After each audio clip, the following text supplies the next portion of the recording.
Don't mock. I'm not a fool. And people who know me personally know that I am not a fool. But I won't get into the details of those. I just want people to realize that I'm not a fool.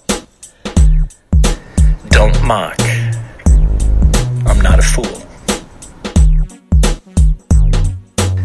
Don't mock. I'm not a fool.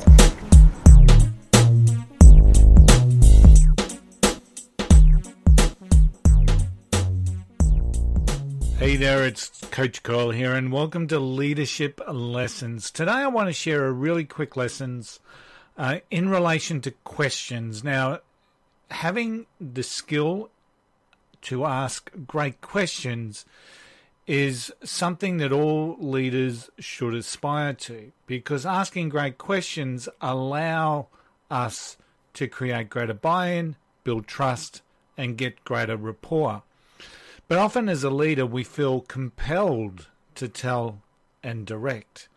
And sometimes that's because we may have a belief that we have the answer, or we have the belief that we should have the answer. But asking questions is a really great way to get buy-in from your team and allow your team to share their thoughts and opinions. But we know that questioning, and especially great questioning, are often challenging for leaders and business owners. Why is that? Now, there's many, many reasons, and I'm going to recite the 5 enemies of great questions, and this was outlined by Warren Berger in his book called The Book of Beautiful Questions. The 5 enemies of great questions. Number 1, fear. So think back as best you can to when you were a small child, or potentially you're a parent and you've got a small child. You were no doubt so curious, so inquisitive that you would ask questions all day. And then what happens? As we get older, we gradually stop asking. We gradually stop.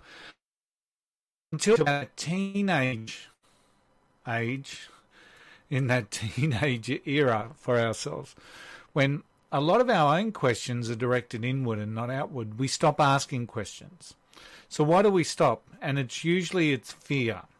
The fear of looking bad, the fear of asking the wrong question, the fear of not looking cool. Maybe it's been an upbringing of people suggesting that maybe they were dumb questions that you were asking.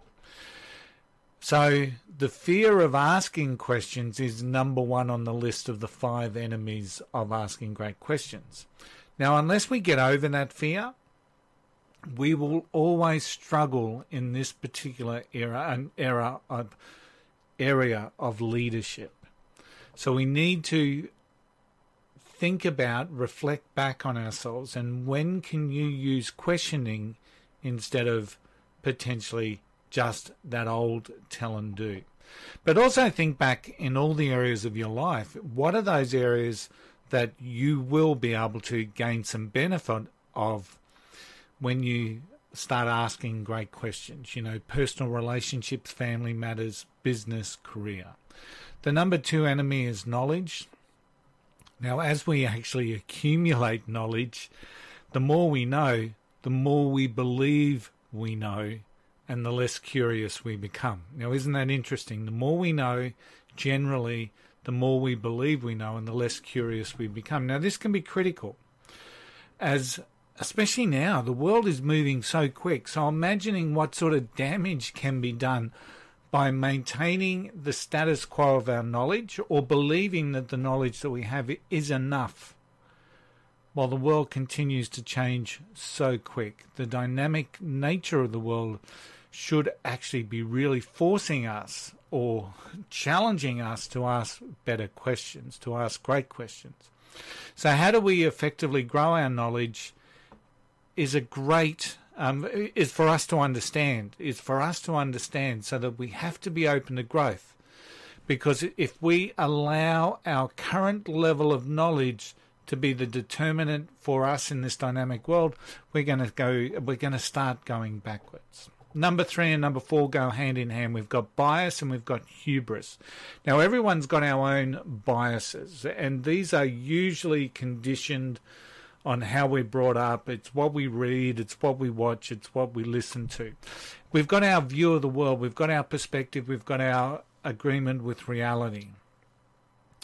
And our bias will challenge us when it comes to asking questions, because often, instead of being curious and asking questions, often we'll just align ourselves with what our perspective is, what our agreement with reality. And hubris is just the concept that we think that we're right, that we think that our biases, that our view of the world is right. And what that often means is that everyone else must be wrong. So bias and hubris go hand in hand in the enemies of good questions. Now, the last one is time, and this, once again, it's time or the lack of time, or our perception of the lack of time. Now, this can be really damaging. We all are urgent to complete tasks. We're all urgent to get outcomes. And we often have this mistaken belief that taking time to ask questions, even though that may build trust, rapport, and get alignment to the outcome that we're all wanting to get, is just too much trouble. I don't have the time to do that, is what we'll often tell ourselves. And we'll resort back to the tell and direct, the tell and do aspects. Let's get this done. This is what we've got to do. Instead of taking the time to build the base by asking some really great questions. But I can rest assured that the time taken to ask great questions will absolutely be proven time and time again to be a great investment of your time, because the better questions you ask, the better the buy-in, the better the alignment, the better the outcome. So that's your leadership lesson for this week. The 5 enemies of great questioning. Just to go through them again: the fear, our own knowledge is an enemy, our bias and our hubris, and finally our perspective of the lack of time that we have. So take a quiet moment during the end of this week and just reflect on those 5 enemies of great questions, and really ask yourself, which are the ones that you need to work on to help you ask great questions and in turn become a better leader. Thanks for tuning in to Leadership Lessons. I'm Coach Cole. I will see you all again next week. Bye for now. Don't mock. I'm not a fool.